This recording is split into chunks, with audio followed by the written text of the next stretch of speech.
What's going on, YouTube? Metal Complex here, and today I've got a really special unboxing to do with you guys.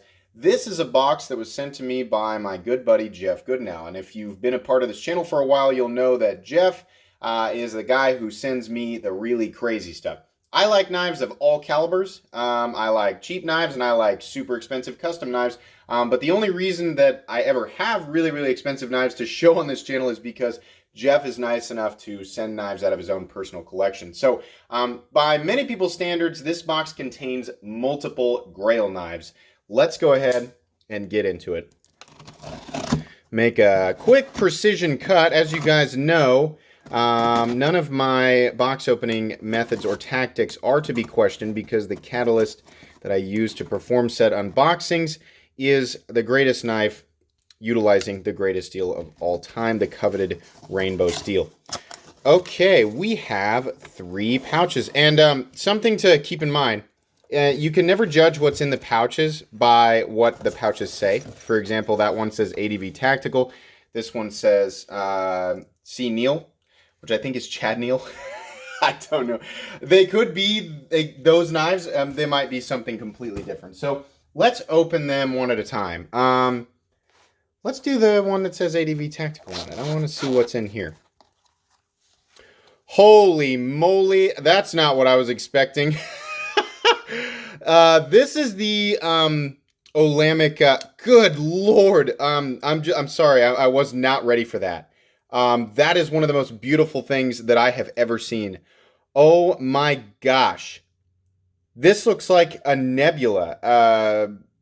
Golly, that is insane. I have never seen anything like that. That is unreal. I think this is the prototype Olamic that he was telling me about, and I cannot remember what it's called. Obviously, we have a very well-tuned detent. We also have what appears to be an adjustable thumb stud. Wow. That... Excuse me. This is gorgeous. This might have been the one that I would have saved for last had I known exactly what was in there. But that's breathtaking. Very few times have I been stunned to the point where I'm not able to talk or I choke on something. That knife just did that. I'm going to go ahead and set that down there. It's also not often that I pick up a knife that makes me nervous about handling. That is very obviously an expensive piece. Holy moly, let's just gently place that one right there. Okay, so next up, let's open up this guy. Ooh, more beauty. Oh my gosh, some polished, contoured, looks like micarta scales with a nice, I imagine that's Timascus on the pivot collar. Same with the pocket clip. Oh, beautiful. Beautiful. Likely, ooh, nice. Look at that backspacer. I love how he got the lines vertical to go along with the rest of the knife.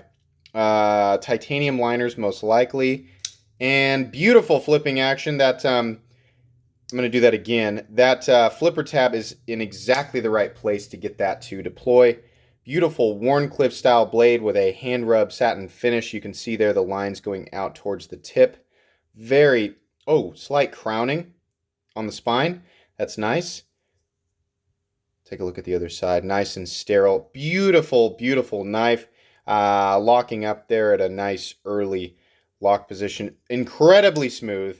Glassy smoothness, and obviously perfect centering there. Beautiful nice knife. Nice EDC size. You can see there the difference between that and the Olamic is pretty crazy. Let's move these over just a little bit since there's 3.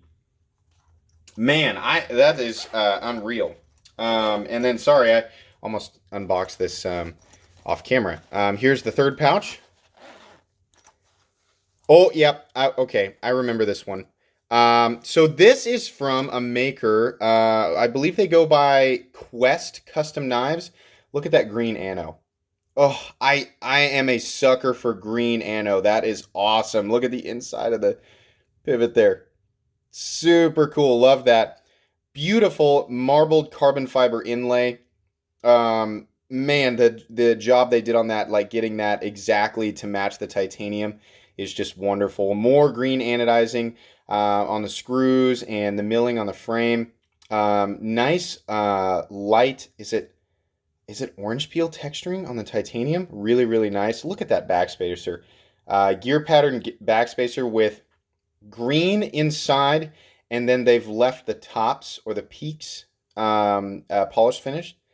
Nice green pocket clip there. Very, very, very beautiful. I know you guys are like, come on, deploy it. So here we go. Flipping action. Oh, yeah. Oh, yeah. Oh, super smooth. Boy, that felt good. So I had not heard of Quest Custom Knives until Jeff mentioned he was having them make a knife. I cannot remember the name of this model. Obviously, we will each of these knives will get full reviews. This is amazing. Oh yeah, yeah, that's nice and smooth there. Really, really nice and smooth. You can get a nice pinch open there. Easy disengagement. I'll tell you what, right off the bat, this is the very first Quest custom knife that I've ever handled. It very much feels like a hyper polished custom knife with a lot of attention going into it, and I am a huge fan of that razor style. Is sort of, hybrid sheep's foot Wharncliffe cleaver style blade. That is a very, very handsome blade and a really nice size as far as EDC. If you were like Jeff and you were going to EDC something like this, very beautiful. Each of these knives is something that I am very excited to talk about. Obviously, I'm going to need to do a little bit of research. Custom knives are not my forte because I exist primarily in the high-end production and mid-tech world as far as my budget will allow. So each of these will get substantial research, and then I will be doing the reviews next week and probably the week after.